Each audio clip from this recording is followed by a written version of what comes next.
What I typically see occurring in people that were once devout believers is when they come to the point where they realize that at some point they had been lied to by people who knew, in fact, that they were lying, and they begin to re-examine their religious beliefs, and they begin to decide that that they're all bogus. It's not what a believer would generally suspect. It's not that they want to rebel. It certainly isn't that they hate God, because, I mean, how can you hate something that you don't believe exists? But in each of these people, in every case of anyone that I've actually spoken to, in every case that I know of directly, when someone comes to the reality of viewing the world without a deity behind it, where natural things happen for natural reasons and things make sense, then their appreciation for science and nature and understanding and even truth is enhanced. I cannot think of one person who has eventually rejected or denied or shrugged off religious beliefs who does not feel at great benefit from that. And they all think that, you know, look at how much of my life I've wasted wandering around in the dark. Okay. I have a more personal question to ask. Okay. I'm a 17-year-old college student, and I don't really know what to believe in. That's a good position to stay on. Yeah. I'd say it's a good starting point, for sure. You know, you're better off than if you believed something that you had no good reason to. Go out, explore, think about it, investigate different things. I'm convinced, as are most of the people that I associate with, and you'll find on the show, that there is a tool set that allows us to figure out which claims are true and which claims are not true. Now, one of the things is if you're concerned about whether or not your belief in anything in the Bible is true, read it. I encourage you. Read the entire thing. And if that alone doesn't do it for you, then start looking at other religious documents. Seriously and sincerely, read the Quran, read the Bhagavad Gita, read the Avestas of Zarathustra. Compare various religions. And then maybe your horizons will expand a bit. It did for me. But on the question of morals, I definitely, if I were you, I'd stop by perhaps the Iron Chariots Wiki or even Wikipedia, or do a search for the Euthyphro dilemma, which will kind of address what you were talking about before. In simplest terms, it asks the question, is something moral because a God commands it, or does a God command it because it's moral? And the idea that you need an externally enforced, externally dictated moral code to tell you what's right and wrong is one that I find not only absurd but offensive. In your first statement about if it was this guy that said that if everybody was atheist, there would be chaos. Mm-hmm. It was his caller. Yes. Okay. I mean, I envision if everybody was atheist, I mean, it'd be kind of like a Star Trek sort of a universe wherein your believers would be a very small sect of people, and they would say, hi, I believe things that are absolutely impossible. I believe them for no reason whatsoever, and I absolutely will not change my mind no matter what reason you give me. This, I think, is a more realistic comparison. The laws apply whether you believe or not. You're going to be punished if you commit crimes, whether you believe or not. And then it just becomes that you don't have the fan base of other supporters to say, oh, we also believe ridiculous and indefensible nonsense.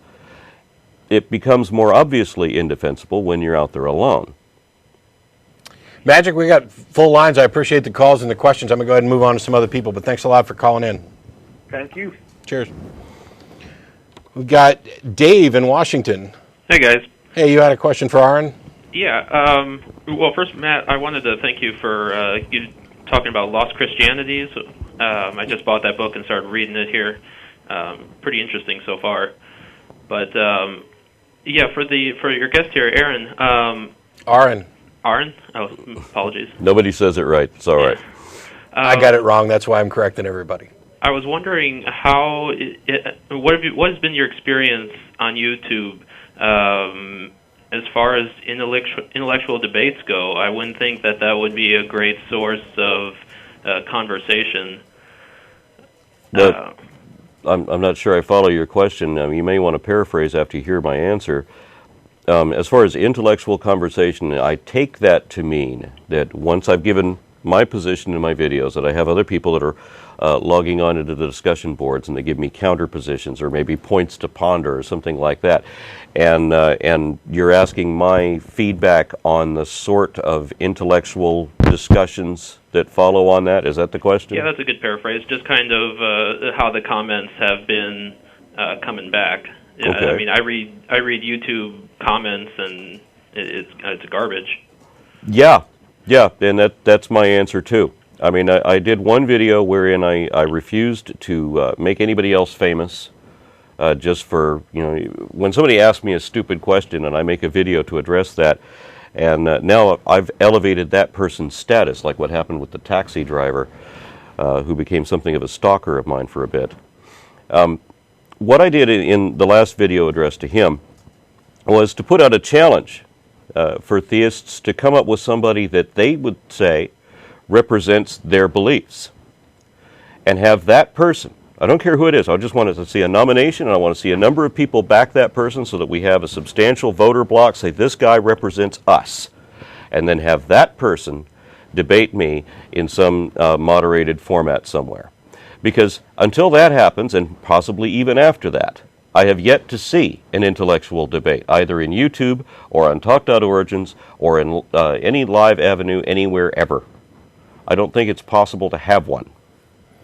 And we get email about the show from theists who think that we're handpicking callers because, oh, well, I see the calls you guys take, and those guys are stupid, and they make the worst arguments, and why you guys are afraid to debate the true, intellectual powerhouses of, creationism and Christianity and Islam and whatever else you want to toss in there. No, we're not. The only thing that we're screening against is crank calls and people who just want to call and say, hey, great show.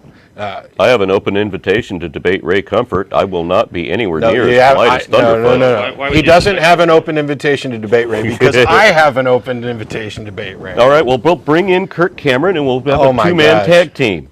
It would take half of one of us to show up drunk. As a minor point here, are the rumors of the Texas Board of Education true? Yes. I don't even have to wonder what the rumors are. I've if seen the rumors are news. negative, yeah. Yeah, I've heard Thomas Jefferson being thrown out. They're rewriting. What they want to do is they want children to be taught that that the United States was some sort of religious oasis. They want to throw out completely the point of this country. The United States may have been colonized by people who were fleeing religious persecution in other countries, but when they got here, they persecuted each other in similar fashion.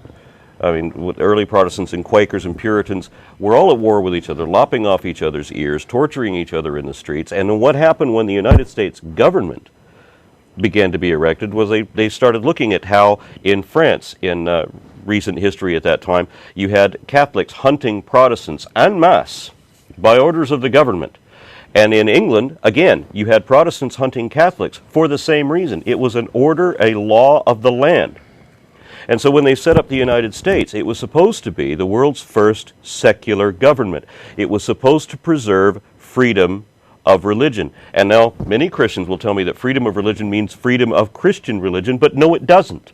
Because I can point out that Mormons are a Christian religion. They are the Church of Jesus Christ of Latter-day Saints. And in the United States, after the foundation of our government, we had a law passed, I don't remember if it was Illinois or if it was in Missouri, but it had federal marshals hunting down whole families of Mormons and shooting them in the streets.